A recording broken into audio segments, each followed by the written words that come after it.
The first morning in our new cabin should have been peaceful, should have been the fresh start we dreamed about for months. Marcus and I had finally escaped the grind of Portland, moving into his grandfather's mountain retreat on Whispering Pine Mountain.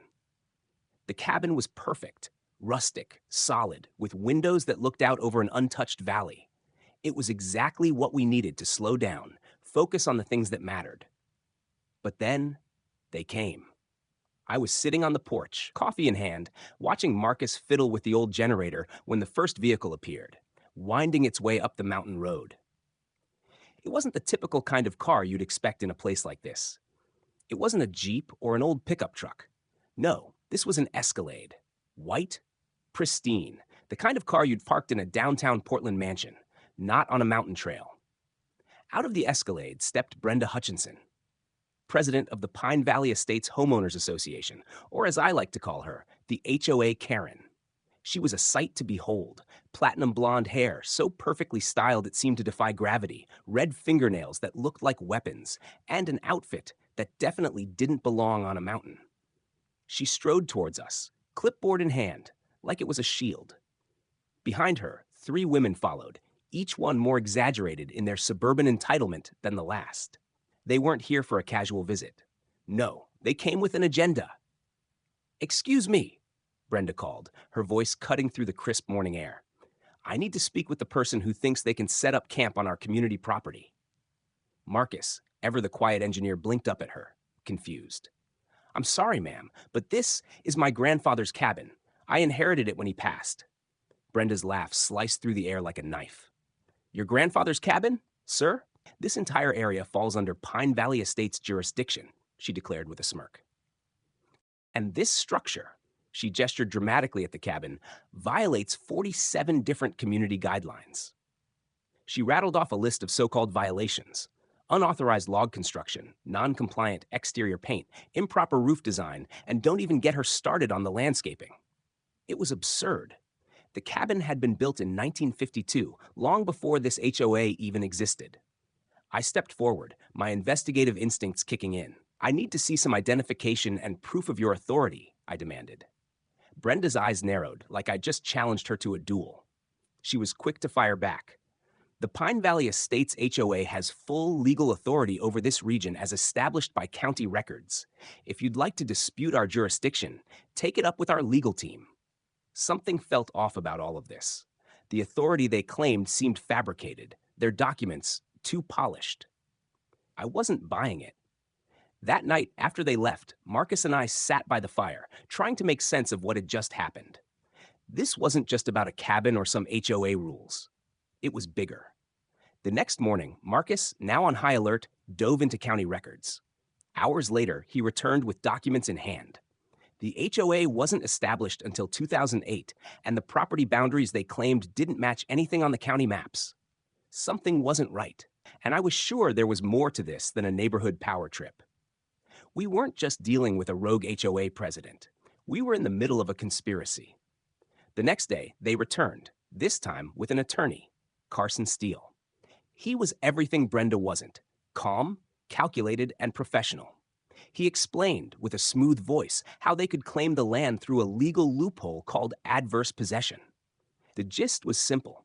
If a property was abandoned for more than 15 years, the entity that maintained it could claim legal ownership. The whole thing reeked of a scam. But they had a law degree on their side. I wasn't going to back down. That night, I decided to dig deeper. A little research into Carson Steele revealed his specialty: land acquisition litigation. In other words, he helped corporations steal land from families using legal loopholes.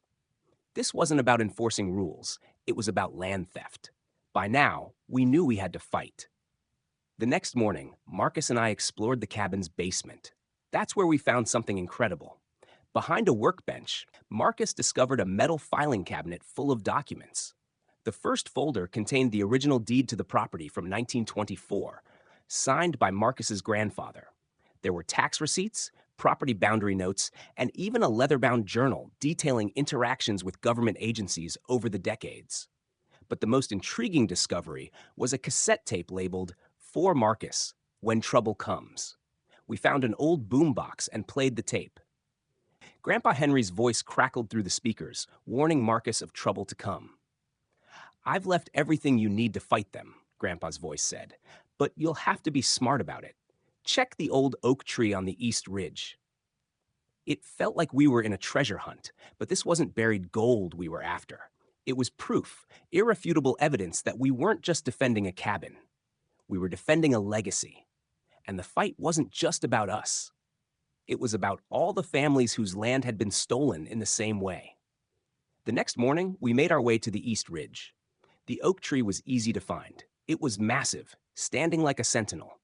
After a few minutes of searching, Marcus hit something with the metal detector. Beneath the soil, wrapped in plastic, was a waterproof metal box. Inside, we found the real treasure: federal land patents, mineral rights certificates, tax receipts, and, most importantly, another cassette tape labeled "The Whole Truth." Grandpa's voice came through once again. In 1924, I bought this entire mountain for $500. But I didn't just buy it for the land. I bought it because I knew there were things here that needed protecting. We were leading a movement, and we weren't going to lose. Then came the threat: a 2 a.m. phone call, heavy breathing, and a muffled voice. Drop the lawsuit or the cabin burns down. It was the moment we knew the stakes were higher than ever. But what they didn't know was that we were working with the FBI. They were already investigating the corruption, gathering evidence for the takedown. The final act came one night when Brenda, along with her accomplices, tried to burn our cabin down. They thought they were destroying the evidence, but they didn't know the FBI was waiting in the shadows. Floodlights lit up the night, and federal agents swarmed in, arresting Brenda, Victoria Sterling from Pinnacle Development, and the corrupt officials. It was over. The conspiracy had been exposed. But the victory didn't just belong to us. It belonged to everyone who had fought for their land, for their homes, for their future. We didn't just save a cabin. We saved a legacy. And as I stood there watching the chaos unfold around us, I realized that Marcus, the quiet engineer I married, had become a warrior, a defender of more than just property, but of justice itself.